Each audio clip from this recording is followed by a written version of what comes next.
question I think is on half the audience's mind. Was this inspired in any way by true events? Yeah, actually, yeah. Oh. I wasn't a teacher though. But Oh. a little bit. All right. Completing the family circle here, Robert Anthony Seigle is the author of 2 novels, All the Money in the World and All Will Be Revealed. He is a graduate of Harvard, where he studied East Asian cultures. He spent time as a research fellow in Japan and speaks fluent Japanese. And he is a native New Yorker, and he happened to meet Karen Bender while they were both in the MFA Writers Workshop program at the University of Iowa. The same program, of course, that produced Flannery O'Connor, and is now apparently still producing great literary talent. He is now, along with Wendy Berner, he's an associate professor of creative writing at the University of North Carolina, Wilmington. Please welcome Robert Anthony Seigle.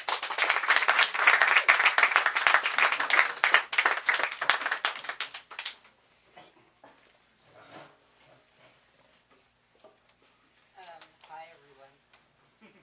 I'm going to read a little excerpt from a novel in progress. It's kind of rough, but I figure that's sort of the fun of it. I'm not sure. Sit or stand? Your choice. Yeah, but it's not that simple, is it? I guess I'll sit. Anyway, just for the occasion, I've titled this Sunao, which is a woman's name.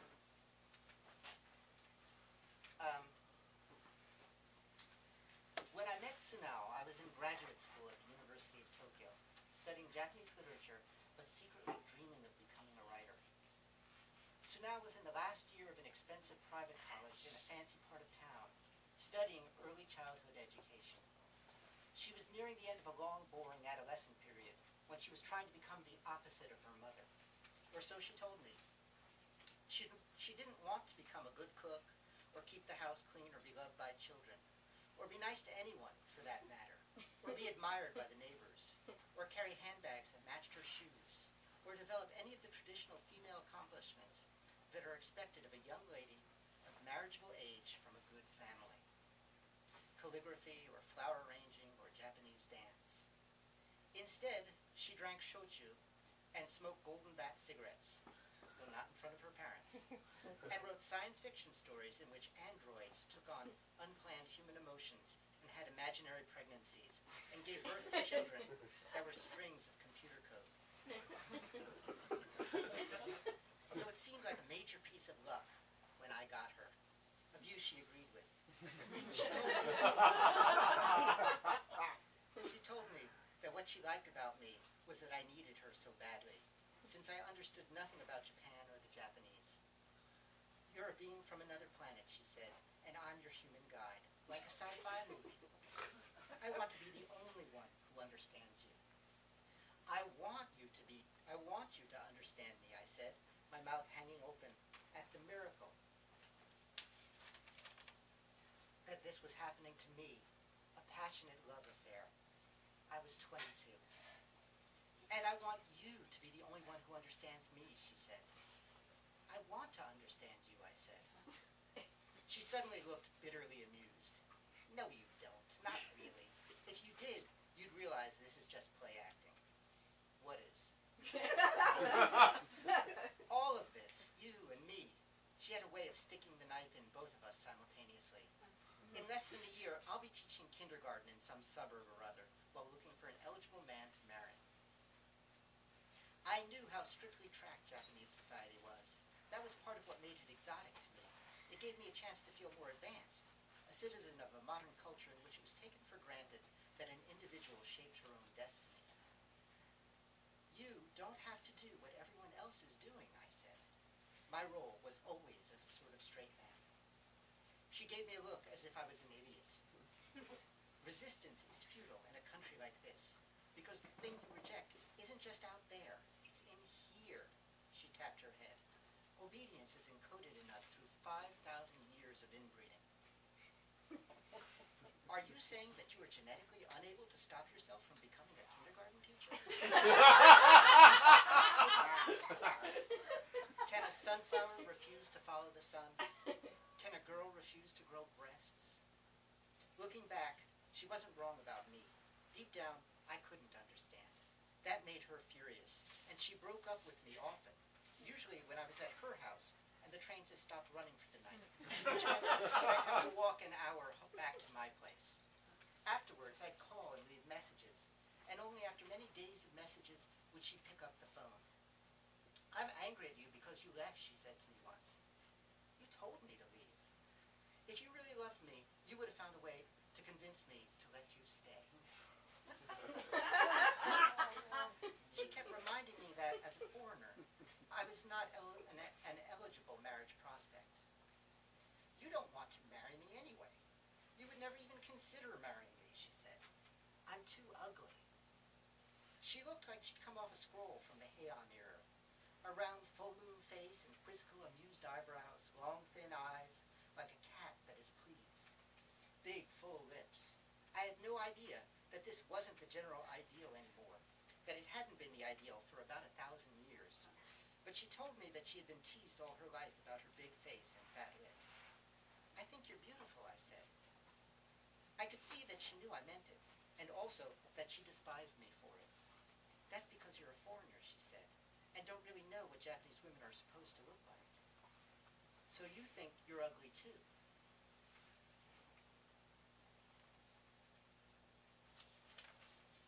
Obviously. "So what does that make me?" I asked, offended but also confused, because I wasn't sure I had a right to be offended. "Blind," she said. "That's not true. I would marry you," I said now, suddenly shaking all over as if I were fevered. "No, you wouldn't." So frightened it almost seemed to be happening in a dream, I asked her to marry me. She burst into tears and asked why I hadn't asked sooner. "Because I didn't know you'd say yes," I lied. "I'm not saying yes." She put her head down on the table, her golden bat smoking between her fingers. "Poor sweet boy, I feel sorry for you." A couple of weeks after her graduation, I was staying over at her little room. She shook me awake in the dark. "Get up," she said. "I need your help." "What time is it?" "Almost 4. Quick. We have to move fast before anyone's up." She gave me a couple of big garbage bags to carry downstairs into the backyard, where the trash cans were stored. They were bulky, filled, I realized, with notebooks and papers. I put on a t-shirt and a pair of shorts and carried them out. "What's going on?" I asked, as we stood out on the landing. "Shush, don't wake people up." We went down the stairway and then stepped into the magic of deep night, when the alleys behind the buildings belonged to the cats, and the cicadas were thrumming so intensely it sounded like the whirring of an engine at the heart of the world. The backyard was a square of concrete, and a long row of garbage cans frosted by the light of a single street lamp. "Open the bags and dump the stuff in there," she said, pointing to a charred metal tub where leaves and loose trash were sometimes burnt. "Hey, wait, these are your notebooks." This was in the days before the personal computer. Those notebooks contained all of her fiction. "We're celebrating." She pulled out a very official-looking piece of correspondence. "I got a job. I'm now an official kindergarten teacher." She held up a bottle of shochu, took a swig, and handed it to me. "You can't burn your work," I said. She lit a golden bat. "Kafka did." He asked Max Brod to do it, knowing full well that Brod wouldn't. And Kafka was dying, not graduating college. "You know what? You're not my husband, so you don't tell me what to do." What could I say? That one point, that it was her life, her world, that I was no part of it, that one point always made me shrink away. Because at that time in my life, I was obsessed with my own uselessness, the way I didn't fit in anywhere. Now I know there's nowhere for anyone to fit in, that the whole idea of fitting in is an empty wish. But I didn't understand that then. I held the shochu while she used 2 hands to dump the notebooks and assorted papers into the metal tub, scooping them out of the trash bags in heaps, as if they were fallen leaves. Her cigarette bobbed between her lips as she worked. When she was done, she took the bottle from me, took another drink. "Writing was just a stupid fantasy anyway," she said. "And what's wrong with that?" I asked, taking a drink from the bottle and then handing it back. "I love your work, but you don't love me." I wish you'd stop saying that. Did she want me to stop her? Was this all some kind of test? Instead, I watched her pour shochu onto the papers in the tub, and and then use her lighter to set her acceptance letter ablaze. For a second, it was like a little handkerchief of fire between her fingers. She held it aloft as if waving goodbye to someone leaving on an invisible cruise ship, and then dropped it into the tub to light the rest. The loose pages caught and curdled first. The flames burnt green and then orange. I could see Sunao's neat handwriting on the pages twisting, turning brown. I recognized the short story about a woman who got hit on the head, and when she woke up could not understand what anyone was saying. She had lost the ability to understand speech. The story had frightened me, a foreigner who struggled every day with making his heart known, and I had felt Sunao's loneliness too. Wasn't the whole point of being Japanese that you would never have to experience loneliness? For someone as lonely as I was, it seemed like an excellent offer. That she wouldn't take it seemed worse than perverse. At the same time, I didn't want her to give up the fight, which was my fight too, because then I'd really be alone. Bits and pieces of paper flew off into the darkness. The cardboard covers burnt, curving like smiles. I passed the bottle back and forth with Sunao, feeling the heat from the fire on my face and hands. I watched the big green notebook shrivel. It contained the first half of a novel called Plague of Dreams, about an alien from another planet who is sent to Earth to get help. Her species is dying of a mysterious disease that immerses its victims in permanent REM sleep, in which they dream forever. The story of the alien's mission on Earth is interspersed with the dreams of everyone she knows back on her planet. On Earth, Sunao's heroine travels in disguise, wearing a human body as if it were a spacesuit, the body of a young woman she waylaid in a dark street.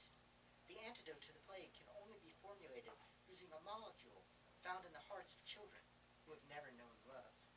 Before she can collect enough sad children's hearts, however, she loses communication with her planet. She can only assume that she is the last survivor, now stranded on Earth. Awake inside someone else's body, while her friends and family, her entire civilization, is lost in dreams she can't ever see. A year later, back in New York, I got a letter from her. Dear, poor, sweet boy, the cherry blossoms are falling, and for some reason, I think of you. The school where I teach looks exactly like the one I went to as a child. The concrete building, the playground with the metal climbing set and swings. On the first day, I got there very early, and as I walked the empty hall, I had the feeling that I had gone back in time to become her kindergartner again.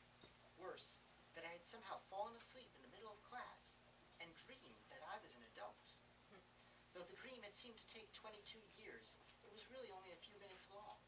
And in a second, I was going to wake up in my true body, my little girl body, in my blue uniform, and my mother would be waiting outside at the end of the day to take me home. I got so confused that I had to sit in my desk chair at the front of the empty classroom and put my head between my knees and breathe, wondering when I would wake up and be my real self again in the real world, not in the dream world. But I've grown used to teaching since then, and I find that now I take a great deal of comfort in the daily routine. There is a working agreement here that makes life reassuring. I pretend to be a teacher, and the children pretend to be my students. Parents and teachers agree to forget that children are in fact lunatics, and that what we call growing up is just learning to hide it better so nobody will lock us away. Oh, did I mention that I'm engaged to be married? He works at the same insurance company as my father, which is convenient. The only problem is that he has a good heart, so we have some trouble communicating, just like I had with you. But I'm trying to learn how good people talk, so I can fake it. I don't miss you at all. Right. I wrote to her saying that she should leave her fiancé and come join me in New York. In America, we would switch roles. She would be the space alien, and I would be the human guide, the one whose job it was to explain the world. I spent a lot of time checking the mailbox after that, hoping to find a letter from her, each day secretly relieved that it hadn't come. In time, the silence in that little box started to sound identical to the silence radiating up from the white page in my typewriter. That was the music I tried to capture in my first novel, the sound of cartoons in the afternoon after the mailman had gone.